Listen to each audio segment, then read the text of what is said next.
নমস্কার, good evening. আমিল মাসৈয়দ, আপনারা দেখছেন গ্রাউন্ড রিপোর্ট। আর এই মুহূর্তে প্রথমে যে খবরে চোখ রাখবো, আর কিছুক্ষণ আগে ঠিক বিকেল 5:30 নাগাদ বিক্রম মিস্ত্রি, তার সঙ্গে কর্নেল কুরেশি এবং উইং কমান্ডার সিং, তারা সমগ্র দেশবাসীকে জানালেন গতকাল রাত্রেবেলা ভারত ঠিক কি কি অপারেশন করে এবং ভারতের ওপর কি কি হামলা চালায় পাকিস্তান। রাতভর অপারেশনে তছনছ হয় পাকিস্তান। বিএসএফ এর হাতে নিকেশ 7 জৈশ জঙ্গি।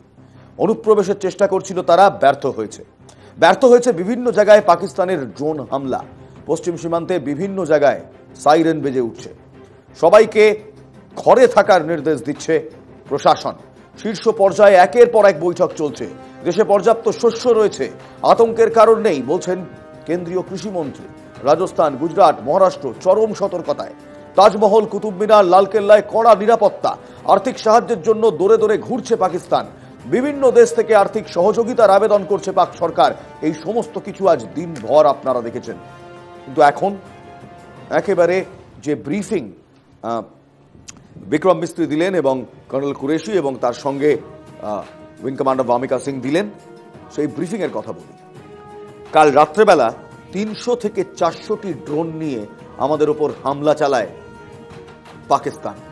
36টি জায়গায় ভারতের এয়ার স্পেস লঙ্ঘন করেছে পাকিস্তান এবং তার যোগ্য জবাব আমরা দিয়েছি।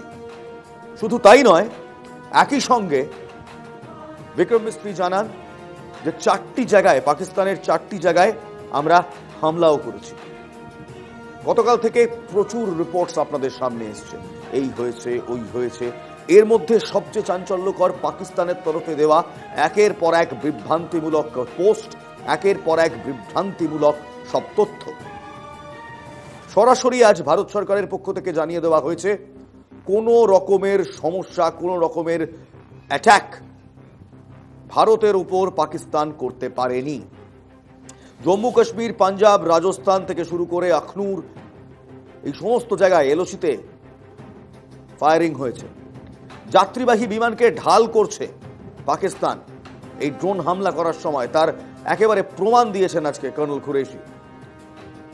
আমাদের সুদর্শন চক্র রয়েছে, রাশিয়ার তৈরি S-400, তার সঙ্গে আরো 4টি অত্যাধুনিক ওয়েপন্স রয়েছে, যে ওয়েপন্স ইউজ করে আমরা নাস্তানাবুদ করেছি পাকিস্তানের সেই ড্রোন হামলা। তবে পাকিস্তান এই 300 থেকে 400টি ড্রোন পেল কোথা থেকে? বড় খবর নয় কি? বড় প্রশ্ন নয় কি? জানা যাচ্ছে এই 300 থেকে 400টি ড্রোন এসছে একেবারে তুরস্ক থেকে, টার্কির কাছ থেকে। এবার বুঝতে পারছেন, কয়েকদিন আগে টার্কির যে যুদ্ধজাহাজ হঠাৎ করে ওমান থেকে ফেরার পথে করাচি বন্দরে নোঙর করেছিল, তারা ঠিক কি কারণে করেছিল? শোনা যাচ্ছে কন্টেনার বোঝায় ড্রোন এসেছে তুরস্ক থেকে এবং সেই ড্রোনগুলোই ভারতের বিরুদ্ধে ব্যবহার করছে পাকিস্তান। আমার সঙ্গে এই মুহূর্তে দুজন রয়েছেন। আমার সঙ্গে রয়েছেন কর্নেল আর কে শ্রীবাস্তব, ডিফেন্স এক্সপার্ট, এবং আমার সঙ্গে রয়েছেন কর্নেল রাজেন্দ্র ভাদুরী, আরও একজন ডিফেন্স এক্সপার্ট। আমি কর্নেল আর কে শ্রীবাস্তবকে দিয়ে শুরু করবো। কর্নেল শ্রীবাস্তব, টার্কির ড্রোন 300 থেকে 400টা ড্রোন টার্কির, যে ড্রোন দিয়ে শুরু হলো গতকাল রাত্রের পাকিস্তানের হামলা। আমরা জানি টার্কি এবং আজারবাইজান এই দুটো দেশ এই মুহূর্তে ভারতের বিপরীতে গিয়ে পাকিস্তানকে সাহায্য করছে, পাকিস্তানের সঙ্গে রয়েছে। আমার একটাই প্রশ্ন, এই 300 থেকে 400টা ড্রোন এক রাত্রে ব্যবহার করা হয়েছে, আরো কত ড্রোন পাকিস্তানের কাছে এই টার্কিশ মেড ড্রোন থাকতে পারে? এই ড্রোনগুলো কোনো খেলার জিনিস নয়, আর নাই এটা যুদ্ধটা কোনো T20 ম্যাচ যেটা বল টু বল আমরা কমেন্ট্রি দেবো আর আপনি কমেন্ট্রি দেবেন। এটা test match. Have strategic patience. এটা টেস্ট ম্যাচ, আরও দিন চলবে। এটা আপনি মনে রাখবেন। টার্কি থেকে ওরা কিনতে পারে। টার্কি যেটা আছে বাংলাদেশকেও দিয়েছে আর ওই মালদ্বীপকেও দিয়েছে। ওর একটা কুদৃষ্টি আমাদের ইন্ডিয়ার উপরে আছে, এই ভারতীয় নাগরিককে আমরা জানাতে চাই। আর্গদান, যিনি টার্কি এখন প্রেসিডেন্ট আছেন, উনি নিজে তো ওখানকার মেয়রকে গ্রেফতার করে রেখেছেন। ওনার সিচুয়েশন বহুত কাহিল। বাট ইলমাজদা, যখন আমি বলছি এটা টেস্ট ম্যাচ, একটা নতুন জিনিস আপনাকে বলছি। আপনারা বালুচিস্তানের কথা অনেকদিন ধরে বলছেন, বালুচিস্তান বালুচিস্তান ও, কালকেও দেখাচ্ছেন আপনারা, আজকেও দেখাবেন মনে হয় কি বালুচিস্তানে কতগুলো আর্মি কনভয় নষ্ট করে দেওয়া হলো। ওর সামরিকটা জানেন কি আছে? আপনারা তো নিউজ চালান, আমরা অ্যানালিসিস করি। ওখানে পাকিস্তান আর্মিতে 61 বালুচ রেজিমেন্ট আছে, 61 খানা, আর প্রত্যেকটা জায়গা 700 থেকে 800 মানুষ ওদের মধ্যে আছে। পাকিস্তান আর্মি 5.6 মিলিয়ন, 5.6 লক্ষ ওদের কাছে সেনা লোক, তার মধ্যে ওদের 61 বালুচ রেজিমেন্ট আছে। আপনি তো একটা ডিফেন্স করেসপন্ডেন্ট, আপনি এনসিসি ট্রেন লোক, আপনি তো অনেক জায়গায় ডিফেন্সে জানেন।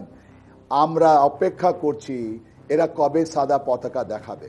এই সাদা পতাকা দেখালে আপনি বলুন তো combat potential of the Pakistan army কোথায় দাঁড়াবে? এটা তো আমি আপনার কথা শুনি, 700টা আপনি বলুন তো 700 জন করে এক একটা রেজিমেন্টে আছে। হ্যাঁ, 700 থেকে 700 জন, আমাদের মতো 61টা রেজিমেন্ট আছে, 61টা রেজিমেন্ট, সব মিলিয়ে খুব বেশি হলে 42,000 থেকে 43,000।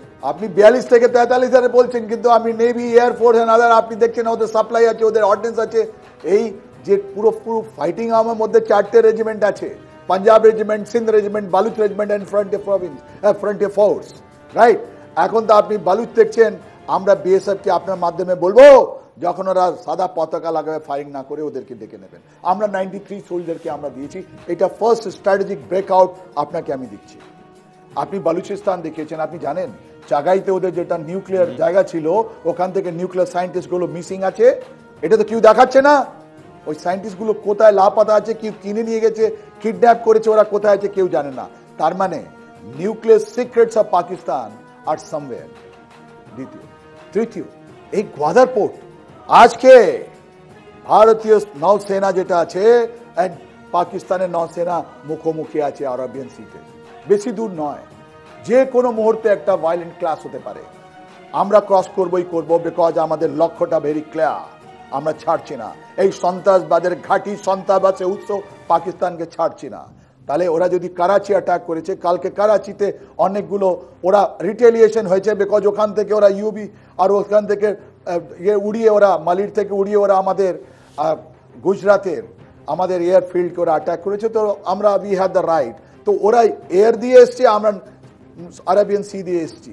তো এটা করাচি গেল, মারাকান কস গেল, আপনার গদার গেল, তো কোথায় আছেন পাকিস্তান? ওনার entire thing is now being blocked. এটা স্ট্র্যাটেজিক অ্যানালিসিস, যেটা আমি চাই আপনি এই যে ডিফেন্স অ্যানালিসিস, এটা ভালো করে দেখুন, খতিয়ে দেখুন, আপনি ক্রিটিসাইজ করুন। নাম্বার 3, নাম্বার 4, ওখানে সুই গ্যাস ফিল্ড আছে, আপনিও দেখিয়েছেন, ওরা ডিস্ট্রয় করে দিয়েছে, মিনারেল গুলো ওরা বের করতে দিচ্ছে না, বিকজ বারবার বালুচ পিপুল বলছে যে আপনি আমাদের গ্যাস নিয়ে যাচ্ছেন, আমাদের থেকে মিনারেল নিয়ে যাচ্ছেন, কিন্তু আমাদেরকে আমাদের রয়্যালটি আপনি দিচ্ছেন। না স্যার, আমরা নিশ্চয়ই আসবো যখন আমরা বালুচিস্তান নিয়ে কথা বলবো। Because you are a top graded defence journalist, thank you for that. আমরা ঠিক যে সময় বালুচিস্তান নিয়ে কথা বলবো নিশ্চয়ই আমরা আসবো, কিন্তু এই মুহূর্তে আমি কর্নেল রাজেন্দ্র বাহাদুরের কাছে একটা প্রশ্ন করবো। 300 থেকে 400টা ড্রোন নিয়ে ইতিমধ্যে হামলা চালানো হয়েছে একটি রাতে। কয়েকদিন আগে আমরা দেখেছি তুরস্ক থেকে একটি নৌজাহাজ, একটি রণতরী ওমান থেকে যাওয়ার পথে হঠাৎ করে করাচিতে নেমে যায় এবং সেখানে ছিল বেশ কয়েক ঘন্টা ছিল, শোনা যাচ্ছে প্রায় 24 ঘন্টার বেশি ছিল কর্নেল বাহাদুরি। এবং এও শোনা যাচ্ছে তথ্য মারফত যে কয়েক কন্টেনার এই ড্রোন হয়তো পাকিস্তানকে সাপ্লাই দিয়ে গেছে তুরস্ক। এক রাতে যদি 300 থেকে 400টা ড্রোন নিয়ে হামলা করতে পারে পাকিস্তান, তাহলে আগামী দিনে, আগামী রাতগুলোতেও আমাদের কতটা সতর্ক থাকতে হবে? না দেখুন, there are two things. Firstly, আমি যা এখন অব্দি এভিডেন্স যা আমি পার্সোনালি দেখেছি, ইন্ডিয়ার কোনো জায়গা থেকেই কোনো পাকিস্তানি ড্রোনের ডেব্রিজের এখনো কোনো এভিডেন্স নেই। আর ভিডিও যা দেখেছি, এই জম্মুর ওভারহেড জম্মু এটসেট্রা কালকে রাত্রির বেলার, ওইগুলো সব high speed objects which indicates missiles. তো ড্রোন ইউজ হয়েছে এখনো আমি বুঝতে পারছি না, টার্কি হোক যেখানকারই হোক, কিন্তু ড্রোন হয়েছে তার কোনো কর্নেল রাজেন্দ্র বাহাদুরি, আমি আপনাকে জানিয়ে দিই, কিছুক্ষণ আগে কর্নেল সোফিয়া কুরেশি এবং উইং কমান্ডার ভ্যামিকা সিং তারা যে প্রেস ব্রিফিং দিলেন, মিনিস্ট্রি অফ এক্সটার্নাল অ্যাফেয়ার্সের প্রেস ব্রিফিং, তাতে একদম সাফ বলে দেওয়া হয়েছে 300 থেকে 400টি ড্রোন নিয়ে হামলা চালিয়েছিল পাকিস্তান গতকাল রাতে। ভারতের 36টি জায়গায় এয়ার স্পেস লঙ্ঘন করেছিল এই 300 থেকে 400টি ড্রোন। কি বলবেন? No, I agree with the whatever has been said in the briefing. I am not disputing that. What I am saying is that there is no physical evidence এখন অব্দি আমি দেখিনি। হয়তো ড্রোন, কারণ ড্রোন ফায়ার করেছে আর ড্রোনের debris পাওয়া যাবে না, দ্যাট ইজ নট পসিবল। কারণ আমরা ড্রোন ফায়ার করেছি আর সোশ্যাল মিডিয়াতে পাকিস্তানের তরফ থেকে বা আদারওয়াইজ আমাদের হারব ড্রোনের যে অবশেষ ডেব্রিজ, ওইগুলোর অনেক ছবি মানে অ্যাজ এভিডেন্স আছে। দ্যাট মিনস আমরা আমাদের টার্গেট হিট করেছি, but the opposite side is not. Random photographs of some Chinese HQ-9 missile, etc. Float around করছে, but drones এর এখনো কোনো নেই। That is what I'm saying. তো সেটা যদি হয় তাহলে স্পেকুলেট করা যে Turkish drone, that is not right. That is what I'm saying. হ্যাঁ, this is true যে একটা C-130 এসছিল to Islamabad টার্কিশ এয়ারফোর্সের। টার্কি অফিসিয়ালি বলেছে যে না, ওটা একটা রুটিন সর্টি ছিল, they had halted for refuelling. তো that is the official stance, but let us assume that ওটার মধ্যে এসছিল। Now what type of drone? C-130 তে 300 থেকে 400 ড্রোন একটা C-130 তে তো আসতে পারে না। তো there has to be multiple aircraft which have come, but multiple aircraft এসেছে তারও তো কোনো এভিডেন্স নেই। তো ডাইরেক্টলি টার্কিকে হঠাৎ করে পয়েন্ট আউট করা, ইট ডাজ নট মেক। হ্যাঁ, if you say that over a period of time, মানে আমরা জানি না, but otherwise over a period of time এই শিপমেন্ট গুলো এসছে আর কালেক্ট হয়েছে। বিকজ 300 থেকে 400 যদি ড্রোন লঞ্চ করে থাকে পাকিস্তান, দ্যাট মিনস ওদের কাছে শুধু 300 থেকে 400 নেই, they have more stockpile, out of which 300 to 400 they have launched. So এতগুলো জিনিস তো একটা এয়ারক্রাফট আসতে পারে না। So over a period of time it must have been collected. দর্শকদের দেখিয়ে দিই আজকে মিনিস্ট্রি অফ এক্সটার্নাল অ্যাফেয়ার্স এর ব্রিফিং এ ঠিক কি কি বলা হয়েছে, অর্থাৎ বিদেশ সচিব বিক্রম মিস্ত্রি এবং কর্নেল সোফিয়া কুরেশি এবং উইং কমান্ডার ভামিকা সিং তারা ঠিক কি কোন কোন পয়েন্ট বললো। ফার্স্ট পয়েন্ট, পাকিস্তান সেনা 8ই মে রাত্রেবেলা 200 মিনিটের কিছু বেশি সময় ধরে আক্রমণ চালায়। পাকিস্তানের হামলা এবং তার পাল্টা প্রতিরোধে তছনছ হয়েছে পাকিস্তান। পাকিস্তান সেনা 8ই মে রাতে 200 মিনিটের কিছু বেশি সময় ধরে আক্রমণ করে। স্বল্প ক্ষমতা সম্পন্ন 300 থেকে 400 ড্রোনের মাধ্যমে হামলা চালায়। পাকিস্তানের লক্ষ্য ছিল ভারতের 36টি শহর। তুরস্কের বানানো ড্রোন, টার্কিশ মেড ড্রোন, সেই ড্রোন দিয়ে হামলা চালানো হয়েছে। জম্মু কাশ্মীর, পাঞ্জাব, রাজস্থান ও গুজরাটের শহরগুলি লক্ষ্য ছিল। বৃহস্পতিবার রাত 8টা থেকে 11:30টার মধ্যে পাকিস্তানের এই ড্রোন হামলা হয়। যাত্রীবাহী বিমানকে ঢাল করে হামলা হয়। S-400 এবং দেশীয় প্রযুক্তিতে তৈরি আকাশের মাধ্যমে মোকাবিলা করে ভারতীয় সেনা।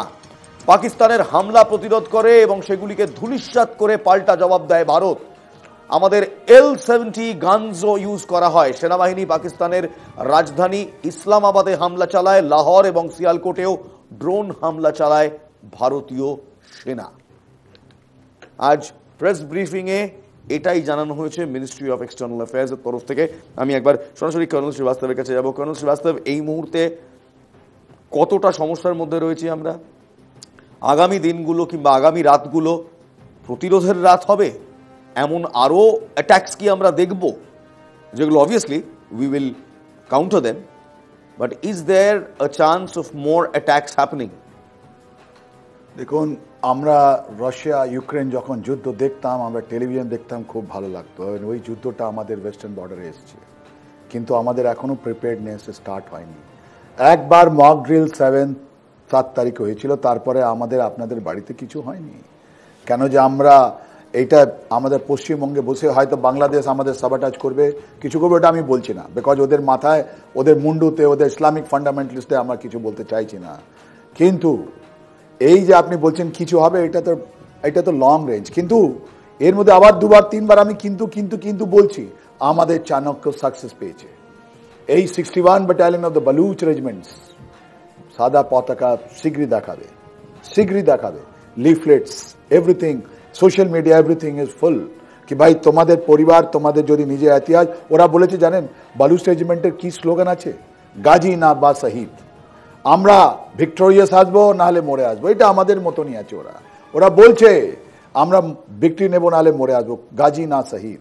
তো ওরা এখন ডিসাইড করবে ওরা কোন দিকে আছে, আর আমি জানি ওরা এখন আমাদের দিকে চলে আসবে, আর ওর পরে ফ্রন্টে ফ্রন্ট স্টার্ট হবে। নাও দ্বিতীয় জিনিস, আজকে স্ট্র্যাটেজিক জিনিস আপনাকে অ্যানালিসিস, আমরা নিউজ দেখি না, আমরা নিউজের কথা বলি না, আমরা বল বাই বল কমেন্ট্রি করি না, আমরা অ্যানালিসিস করি কি ভাই হলোটা কি, ম্যাচ ফিক্সিং কোথায় আছে।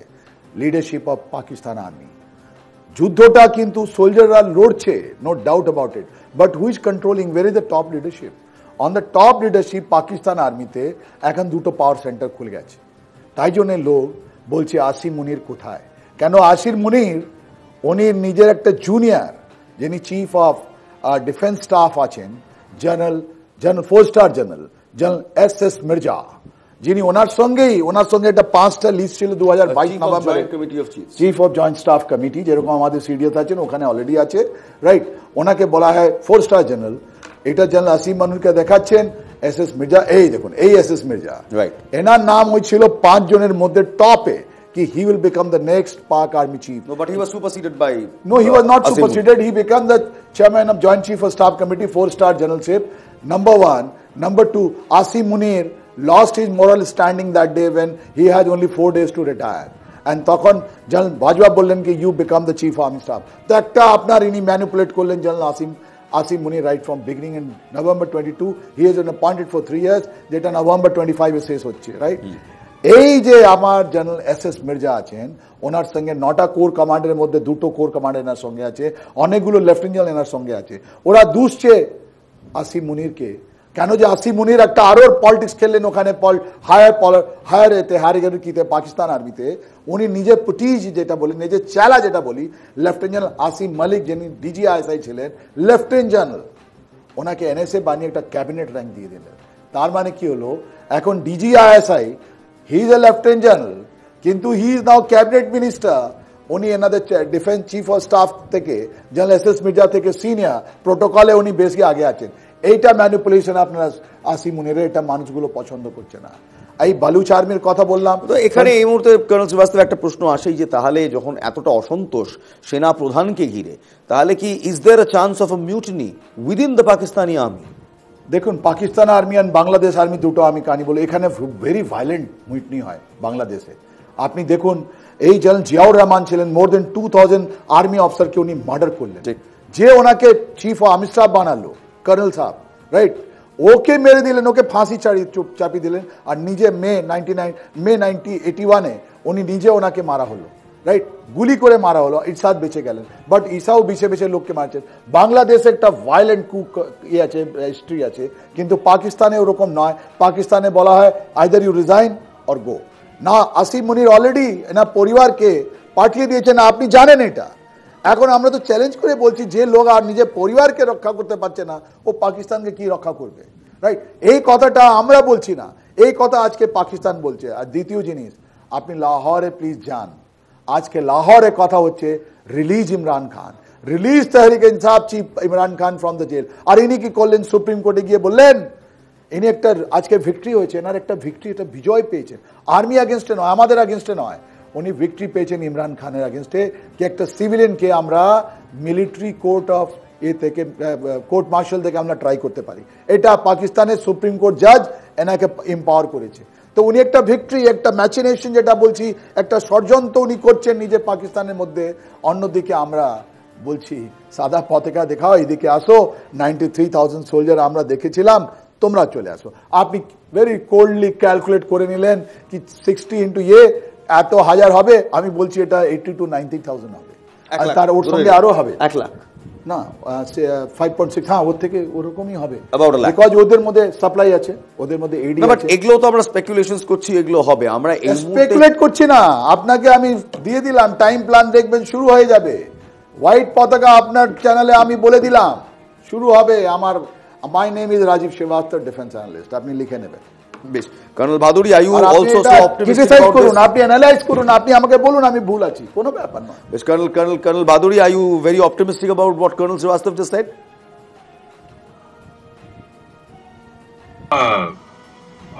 I for all practical purposes agree with what Colonel Srivastava is saying.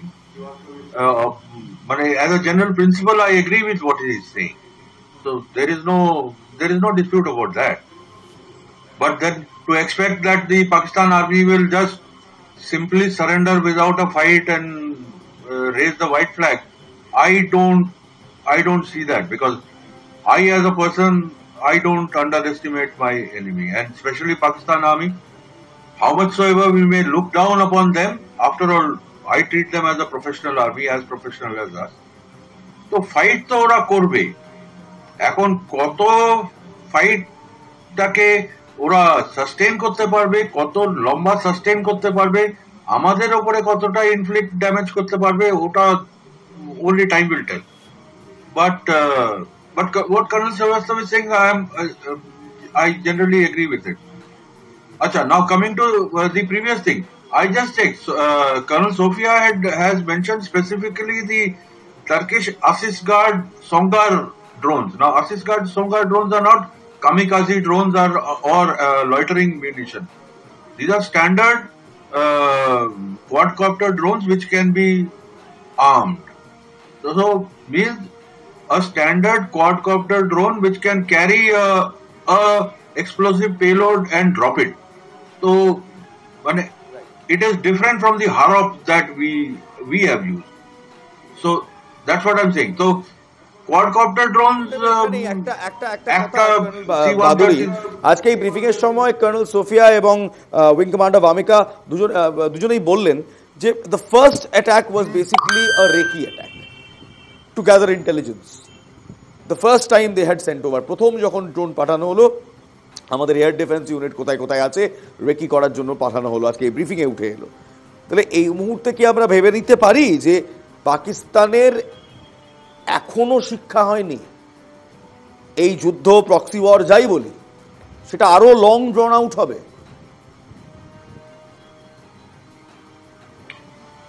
No, but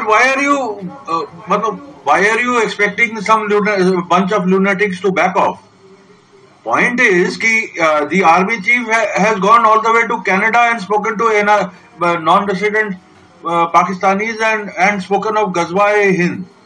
So now that is not talk of a professional army soldier, that is the talk of a religious lunatic.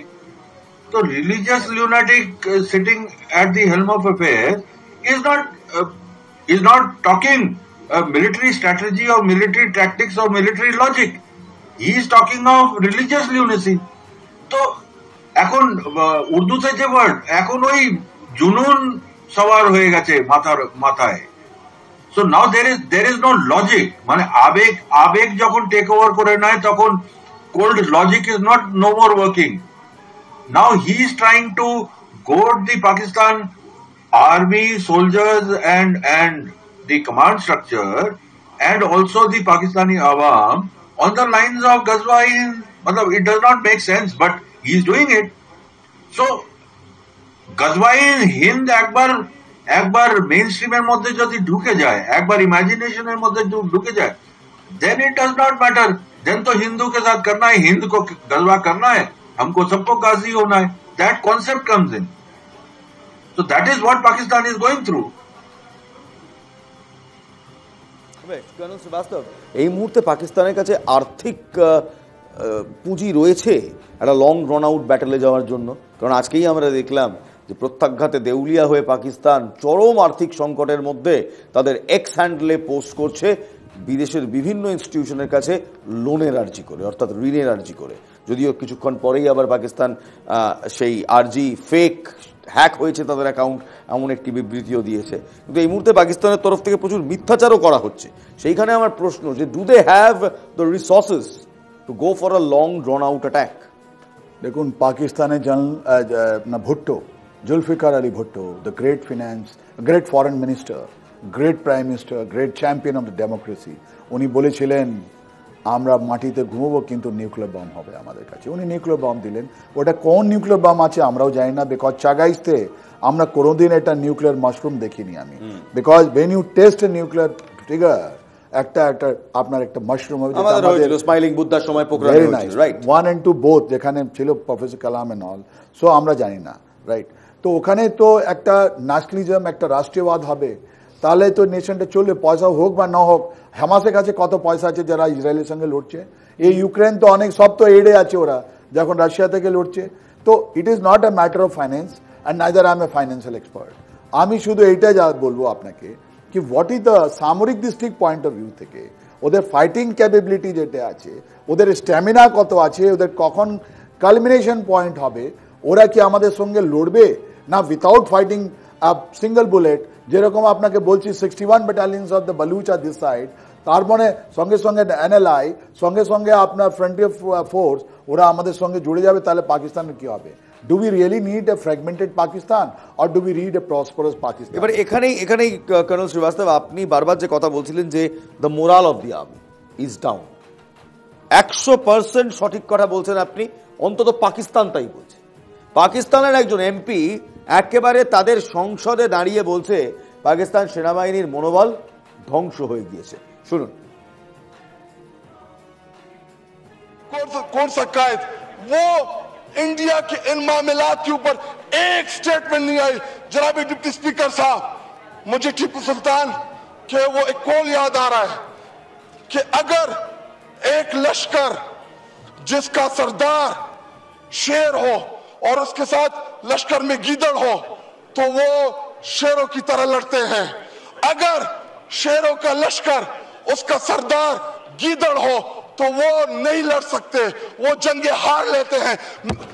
इस वक्त border पे खड़ा वो फौजी जो हमसे तवक्को रखता है कि हमारा लीडर, जो कौमी लीडर होता है या जो वजीर आजम होता है, वो आईना होता है, वो फेस होता है, उसकी तवक्को है कि हमारी सियासी क़यादत वो दलेरी के साथ मुकाबला करेगी। जी, वाइंड अप करें, जुम्मे का टाइम है। आखिरी 2 मिनट दे जी। लेकिन जब आपका वजीर आजम, जब आपका लीडर बुज़दिल हो, वो मोदी का नाम ना ले सके, उसको आप क्या पैगाम दे रहे बॉर्डर पे लड़ने वाले उस जवान को? সহজভাবে বলা হচ্ছে যে পাকিস্তানের প্রধানমন্ত্রী শাহবাজ শরীফ, তিনি নরেন্দ্র মোদীর নাম উচ্চারণ করতেও ভয় লাগছে।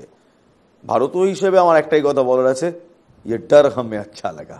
কি বলবেন কর্নেল শ্রীবাস্তব? बहुत सुंदर, काने खूब सुंदर লাগছে। এটা পার্লামেন্ট, ওদের democracy dancing on the floor of the parliament, যেটা ওরা সিনেট বলছে। And this is what is the truth coming out. Maulana Fazlur Rehman বললেন, ইনি বললেন, ওদের 2-4 জন আরো আছেন, অনেক কিছু বললেন। Let's see it what they talk. কিন্তু at the moment Pakistan army moral, because they are finding কি স্যান্ডউইচ ওয়ার, আপনাদের না কোনো একটা জায়গা আমরা শুনলাম নতুন ওয়ার্ড ইস্তেমাল, আমেরিকান আর্মি অলওয়েজ একটা নতুন ওয়ার্ড ইস্তেমাল করে, এখন ইস্তেমাল করা হচ্ছে স্যান্ডউইচ ওয়ার। একদিকে বালুচ, একদিকে খাইবার পাখতুনখোয়া টিটিপি, আরেকদিকে ইন্ডিয়ান আর্মি, নিচে থেকে নেভি। তো একটা স্যান্ডউইচ ওয়ার। কোথায়, কিস তরফ লড়ুঙ্গা मैं, এক তরফ उसका घर और एक तरफ है खुदा, কোথায় যাব আমরা বুঝতে পারছি না। ওরা বুঝতে পেরেছে কি এখন the fighting for the cause of the Pakistan, a failed state, is worthless. কিন্তু আমরা গালাগালি দেব না, যেরকম আমাদের কলিগস বলছেন যে we respect our honor our enemy, but matter of fact is that enemy, all the journals are sellable.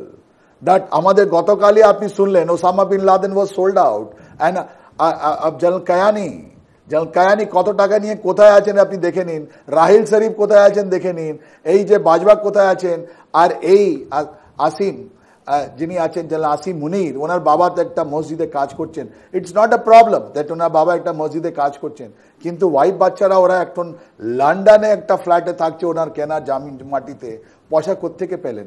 এই করোড় যারা এখন ওরা ওখানে কোর কমান্ডার, ওনার করোড় কমান্ডার বলা হয়, এর থেকে বেশি। আর ওদের 4 কোরের কমান্ডারের হাউসটা যেটা পুড়িয়ে দেওয়া হয়েছে বাই ফ্ল্যাগস্টাফ হাউস, রাইট, বাই দেখুন তাহরিকে ইনসাফ, বাই দ্য 2023 সালে অবশ্যই। Then you see he was impeached, he was removed from there. So that type of army we are fighting against. Their morale is very low. ওদের public গুলো ওদের কাছে অনেক ভালো চোখে দেখছে না। ওরা বারবার বলছে কি 1947 থেকে 2023 পর্যন্ত ওরকম বলছে তারিক ইসলাম, তাই জন্য 23 আমি বললাম 2 বছরই ও কিছু করেনি। They have not won a single war against the army India. And ওদের সিনেটে যে পার্লামেন্ট আছে এটা সেম জিনিস কথা হচ্ছে। ইলমাজ ভাই, আপনি তো জানেন, আপনি এত বড় ডিফেন্স কর্সপোরেট, আপনি অ্যানালাইজ করুন, আপনি ক্রিটিসাইজ করুন, আপনি অ্যাড করুন, আপনি অ্যানালাইজ করুন, এটা আপ টু ইউ। বেশ, একটা ছোট্ট বিরতি নেব, বিরতির পর ফিরে আসছি। এবার মুখ বাঁচাতে নিজেদের লজ্জার মাথা খেয়ে পাকিস্তান টার্গেট করছে জম্মু কাশ্মীরের বাসিন্দাদের। জম্মু কাশ্মীর সহ উড়ি একাধিক জায়গায় টার্গেট আম জনতা, টার্গেট করছে পাকিস্তান। এবং সেখানে এক সাংসদ এও বলছে দরকার পড়লে ভারতের বিরুদ্ধে যুদ্ধে বাচ্চাদেরও পাকিস্তান নামাবে। এ কি নির্লজ্জ দেশ? এই প্রশ্নের উত্তর খুঁজবো একটা ছোট্ট বিরতি। দেখতে থাকুন প্রাইম টাইম উইথ ইলমাস সৈয়দ।